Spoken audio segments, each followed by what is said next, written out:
انك خدام عراضي، خدام بسميت بماندا، بعقد.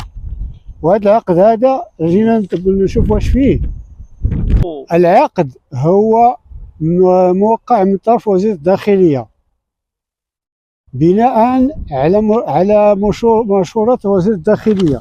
طلب منك نتايا قلت انا الحساب ديالي فاش هاد الحساب، فاش تطلب الحساب ديالي في واحد المده اللي كنت خدمت معاهم من 2009 حتى 2023. مع من خدمتي؟ باش حتى الناس اللي تيتفرجوا يعرفوا مع من خدمتي. خدمت مع الجماعه الحضريه ديال تقريبا تارودانت. شحال المده؟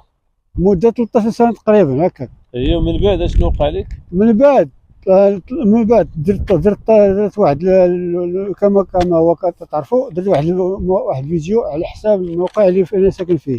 بعد قالوا لي سير بحالك، ما عندكش ما دير مازال في الخدمه. ما لا علاقه لنا بك، مازال خرج في حاجه تساعد.